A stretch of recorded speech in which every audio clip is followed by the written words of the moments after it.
안녕하세요. 사연을 시작하기에 앞서 구독과 좋아요 부탁드려요. 감사합니다. 사연 시작해 볼게요. 지금 생각해보면 참 어리석었던 것 같아요. 그때 26살이었는데 사랑이면 다 할 수 있다고 생각했었거든요. 남편이 결혼을 앞두고 시어머니와 함께 살자고 제안했을 때도 그랬어요. 시어머니가 다리가 불편하셔서 혼자 계시기 힘들다고 우리가 모시고 살면 어떻겠냐고 하더라고요. 친정에서는 난리가 났었죠. 엄마는 시어머니와 같이 살겠다는 며느리가 어디 있냐며 극구 반대하셨고, 아빠도 요즘 시대에 무슨 소리냐며 고개를 저으셨어요. 친구들도 마찬가지였죠. 신혼부터 시어머니와 같이 살면 평생 눈치만 보고 살아야 한다고 만류했어요. 하지만 남편을 정말 많이 좋아했었거든요. 그리고 남편이 말하길 시어머니가 당뇨병 합병증으로 다리 혈관에 문제가 생겨서 거동이 불편하시다고 했어요. 무엇보다 집 걱정은 안 해도 된다고 했죠. 시어머니가 사시던 집을 팔고 더 큰 집으로 이사해서 우리가 들어가서 살면 된다고 하더라고요. 그렇게 결혼 후 시어머니와 함께 살기 시작했어요. 처음엔 정말 어색했지만 시어머니는 정말 좋으신 분이었어요. 오히려 시어머니가 더 조심스러워 하시면서 괜히 신혼인데 미안하다고 하셨죠. 그리고 정말 많이 도와주셨어요. 아침에 일어나면 벌써 밥을 해놓고 계시고 제가 일하러 나가면 집안일도 할 수 있는 만큼 다 해놓으셨어요. 다리가 불편하신데도 말이에요. 시어머니는 당뇨병을 30년 정도 앓고 계셨는데 혈당 관리가 제대로 안 되면서 당뇨병성 신경병증이 와서 다리의 감각이 둔해지고 혈관에도 문제가 생긴 상태였어요. 그래서 조금만 걸어도 다리가 아프고 저리셨죠. 병원에 모시고 가면 의사 선생님이 당뇨 합병증이 진행되고 있다고 혈당 관리를 더 철저히 해야 한다고 하셨거든요. 그래서 제가 시어머니 식단 관리부터 약 복용까지 다 챙겨드렸어요. 임신했을 때도 시어머니가 정말 많이 도와주셨어요. 입덧이 심해서 아무것도 못 먹을 때 죽을 끓여주시고 배가 불러와서 힘들어할 때도 마사지를 해주셨죠. 아이가 태어나고 나서도 마찬가지였어요. 다리가 불편하신데도 밤에 아이가 울면 같이 달려주시고 제가 직장에 복귀하고 나서는 아이를 봐주시기도 했어요. 친정엄마도 처음엔 걱정이 많으셨는데 시어머니를 뵙고 나서는 생각이 완전히 바뀌셨어요. 친정엄마가 놀러 오시면 시어머니가 정말 극진히 대해주셨거든요. 불편한 몸이시면서도 직접 음식을 해서 대접하시고 친정 이야기도 정말 관심 있게 들어주셨어요. 친정엄마도 시댁을 잘 만난 것도 복이라고 하실 정도였으니까요. 그런데 문제는 남편이었어요. 결혼 초기엔 그런 줄 몰랐는데 시간이 지나면서 이상한 점들이 하나둘 보이기 시작했죠. 퇴근 시간이 자꾸 늦어지고 주말에도 급한 일이 생겼다며 나가는 일이 많아졌어요. 집안일은 늘 뒷전이었죠. 회사 일이 바빠서 그런가 보다 하고 넘어갔어요. 사실 시어머니도 계시고 아이도 있어서 남편이 늦게 들어와도 그렇게 외롭지는 않았거든요. 그런데 남편의 태도가 점점 이상해지기 시작했어요. 특히 아이가 2살 정도 되면서부터는 더 심해졌죠. 아이가 조금만 울거나 떼를 써도 화를 내는 거예요. 아이한테 시끄럽다며 좀 조용히 시키라고 소리를 지르더라고요. 그럴 때마다 아이가 무서워하는 게 보였어요. 아빠가 큰 소리를 내면 아이가 저한테 바짝 붙어서 떨고 있는 거예요. 생활비도 점점 줄어들기 시작했어요. 처음엔 한 달에 150만 원 정도 주던 것이 100만 원으로 줄어들고 나중엔 80만 원까지 줄었어요. 생활비가 너무 부족하다고 하면 요즘 경기가 안 좋아서 그렇다며 조금만 참아달라고 하더라고요. 하지만 남편은 새 옷을 사입고 있었고 차도 바꿨어요. 불만이 많았지만 시어머니한테 걱정 끼쳐드리고 싶지 않아서 그냥 넘어갔죠. 그런데 아이가 4살 되던 해 시어머니가 저를 따로 부르시더라고요. 그때 시어머니는 당뇨 합병증이 더 심해져서 신부전증까지 시작되고 있었어요. 투석은 아니지만 신장 기능이 많이 떨어진 상태였죠. 시어머니가 정말 심각한 얼굴로 저한테 할 이야기가 있다고 하시더라고요. 남편이 바람을 피우고 있다는 거였어요. 처음엔 무슨 말씀인지 이해가 안 됐어요. 아니, 이해하고 싶지 않았죠. 그런 말씀 마시라고 어머님이 오해하신 걸 거라고 했지만 시어머니가 말씀하시길 여러 번 확인했다고 하더라고요. 예전에 사귀던 여자와 다시 만나고 있다는 거예요. 시어머니가 말씀하시길 남편이 결혼 전에 3년 정도 동거했던 여자친구가 있었는데 그 여자와 헤어진 후 저와 만나서 결혼했다고 하더라고요. 그런데 작년부터 다시 만나고 있다는 거였어요. 남편이 전화 통화하는 걸 들었고 그 여자가 우리 집 근처까지 와서 남편을 기다리고 있는 것도 봤다고 하시더라고요. 그때서야 모든 게 이해되기 시작했어요. 왜 남편이 자꾸 늦게 들어오는지, 왜 생활비를 줄이는지, 왜 아이한테 짜증을 내는지. 다 이유가 있었던 거죠. 시어머니가 아들한테 여러 번 말했지만 듣지 않는다고 그러면서 저한테 미안하다고 눈물을 흘리시더라고요. 시어머니가 조금만 참아달라고 자기가 있는 동안만이라도 참아달라고 하시면서 더 충격적인 말씀을 하셨어요. 이 집을 제 명의로 바꿔놓겠다고 자기가 줄 수 있는 건 이것밖에 없다고 자기가 죽고 나면 새 인생을 살라고 하시더라고요. 아들한테는 아무 말 하지 말라고 자기가 죽고 나면 알게 될 테니까 그때까지 기다리라고 하셨어요. 그때 시어머니는 당뇨병성 신증이 오기까지 진행된 상태였어요. 신장 기능이 15% 정도밖에 남지 않아서 투석을 시작해야 한다고 의사 선생님이 말씀하셨거든요. 시어머니가 자신의 몸 상태를 누구보다 잘 알고 계셨던 거죠. 그 후로 시어머니 간병이 더 힘들어졌어요. 주 3회, 4시간씩 투석을 받으셔야 했거든요. 그런데 남편은 전혀 도움이 안 됐죠. 병원에 모시고 가는 것도 제가 다 했어요. 항상 회사에 급한 일이 있다며 못 간다고 하더라고요. 시어머니가 아프실 때도, 밤에 컨디션이 안 좋으실 때도 다 제가 혼자 감당해야 했죠. 가끔 새벽에 응급실에 모시고 가야 할 때도 있었는데 남편은 술 먹고 들어와서 깨워도 일어나지 않았어요. 그런데도 시어머니는 한 번도 아들을 탓하지 않으셨어요. 오히려 저한테 미안하다고만 하셨죠. 저만 고생시킨다고 자기가 빨리 죽어야 한다고 하시는 거예요. 그런 말씀을 들으면 정말 마음이 아팠어요. 시어머니가 돌아가시기 한 달 전쯤이었어요. 컨디션이 많이 안 좋으셔서 입원을 하셨는데 그때 저를 병실로 부르시더라고요. 자기가 죽으면 이혼하고 새 인생 살라고 하시면서 봉투 하나를 주시더라고요. 집 등기부등본이 들어있었어요. 정말로 제 명의로 바뀌어 있더라고요. 한 달 전에 공증까지 받아서 증여했다고 하시더라고요.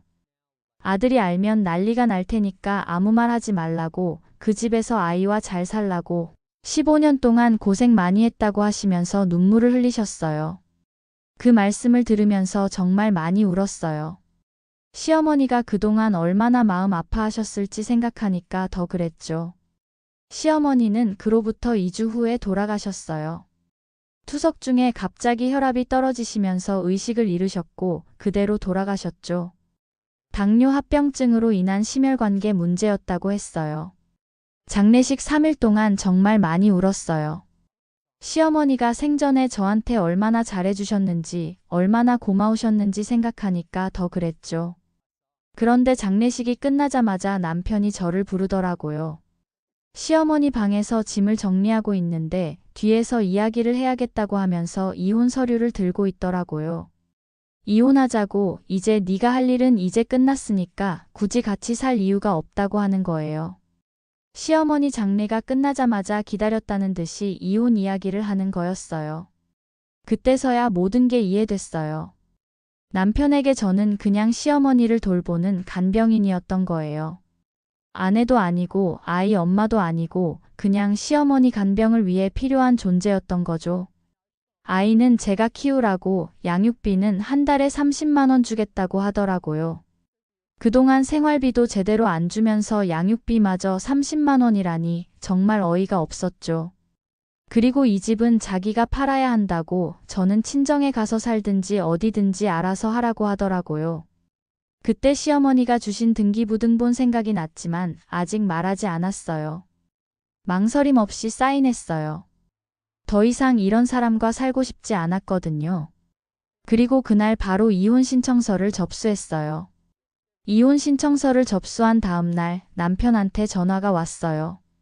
이 집이 왜 제 명의로 되어 있냐고 당장 설명하라고 소리를 지르더라고요. 어머니가 바꿔주셨다고 당신이 바람 피우는 거 아시고.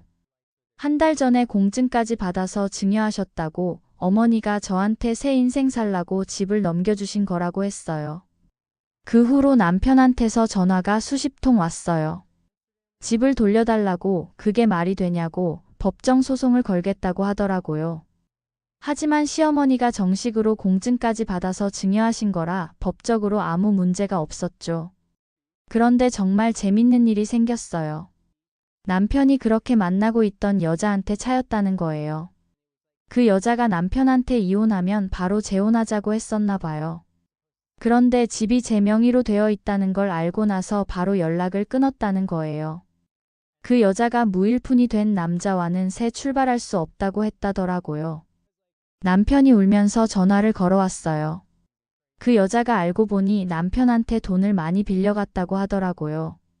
그동안 남편이 생활비를 줄인 이유가 그 여자한테 돈을 주기 위해서였던 거죠. 그러니까 다시 돌아오라고 미안하다고 하더라고요. 하지만 거절했어요. 이미 새 인생을 시작했다고 했죠. 지금은 아이와 함께 친정 근처에서 살고 있어요. 시어머니가 물려주신 집은 세를 주고 그 돈으로 아이와 함께 작은 아파트에서 살고 있어요. 전에 살던 집에서는 도저히 못 살겠더라고요. 시어머니 생각이 너무 많이 나서요. 아이는 아빠가 없어도 잘 자라고 있어요. 오히려 전보다 더 밝아진 것 같아요. 아빠가 화내는 걸 무서워하지 않아도 되니까요. 요즘은 새로운 일도 시작했어요. 온라인으로 번역 일을 하고 있는데 집에서 아이와 함께 있으면서 할 수 있는 일이라 좋더라고요. 시어머니가 물려주신 집에서 나오는 월세가 한 달에 170만 원이에요. 시어머니가 살아계실 때는 그렇게 큰 집인 줄 몰랐는데 시가로 7억 정도 된다고 하더라고요. 시어머니가 그런 큰 재산을 저한테 물려주신 거였어요. 월세 수입과 번역 일을 하면서 받는 수입으로 충분히 생활할 수 있어요. 경제적인 여유도 생겼고 아이 교육비 걱정도 없고 여행도 갈 수 있어요. 이번 여름 휴가에는 아이와 함께 제주도에 다녀왔어요.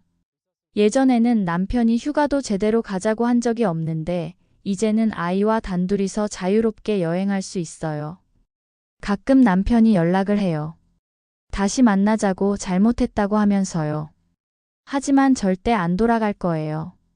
한 번 배신한 사람은 또 배신하거든요. 그리고 저는 이미 새로운 인생을 시작했어요. 양육비도 제대로 안 주고 있어요.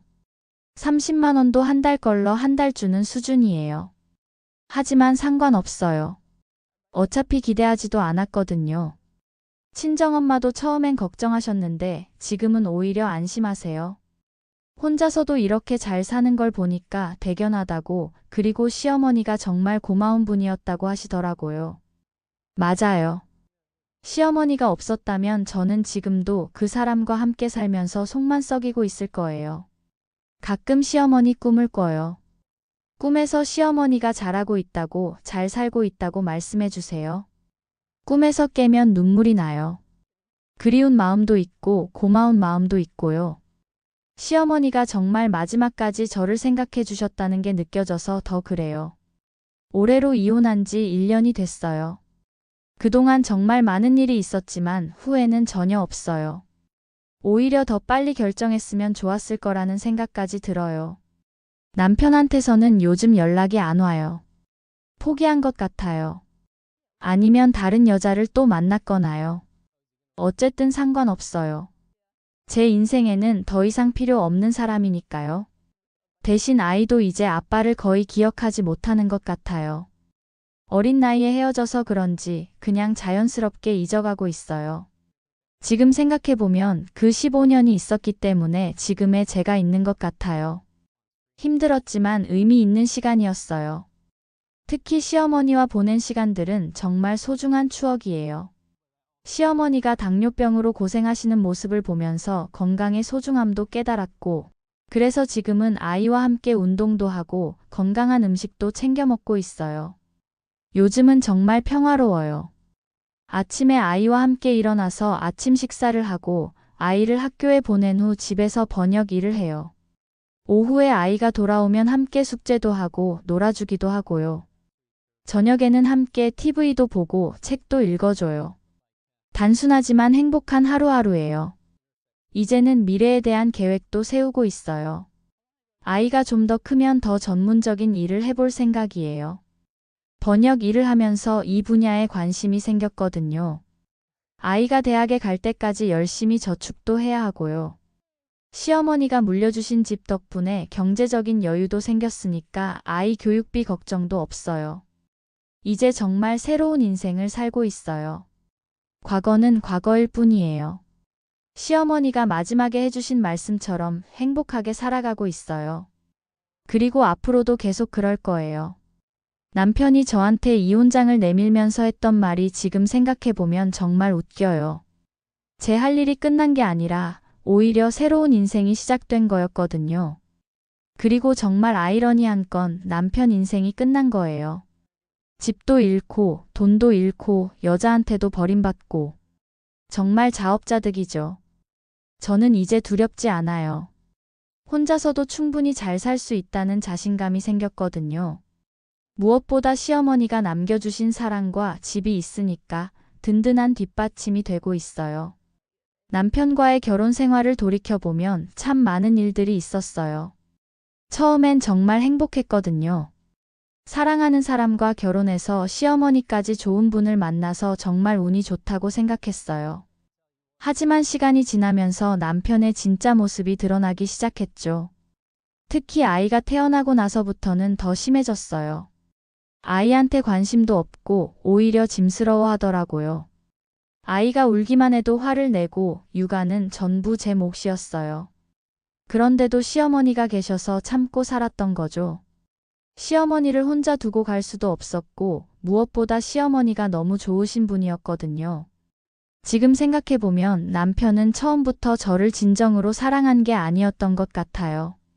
그냥 시어머니를 돌봐줄 사람이 필요했던 거죠. 그래서 시어머니가 돌아가시자마자 바로 이혼하자고 한 거고요. 정말 계산적이고 이기적인 사람이었어요. 하지만 지금은 그런 사람과 헤어진 게 정말 다행이라는 생각이 들어요. 만약 계속 함께 살았다면 저는 평생 그 사람의 바람기와 무관심 속에서 고생했을 거예요. 아이도 그런 아빠 밑에서 자라면서 상처를 받았을 거고요. 시어머니가 마지막에 해주신 선택이 정말 지혜로웠던 것 같아요. 아들의 본성을 누구보다 잘 알고 계셨던 거죠. 그래서 미리 준비를 해두신 거예요. 저와 아이가 새로운 인생을 살 수 있도록 말이에요. 이제는 정말 자유로워요. 누구 눈치도 보지 않고 제가 하고 싶은 일을 하고 아이와 함께 행복한 시간을 보낼 수 있어요. 시어머니가 주신 이 자유와 안정감을 절대 잊지 않을 거예요. 앞으로도 아이와 함께 행복하게 살 거예요. 그리고 가끔씩 시어머니를 찾아뵙고 감사 인사를 드릴 거예요. 시어머니가 저희를 위해 해주신 모든 일들을 평생 기억하며 살겠어요. 정말 감사한 마음으로요. 제 긴 이야기를 끝까지 들어주셔서 감사합니다. 구독과 좋아요, 알림 설정까지 잊지 마세요.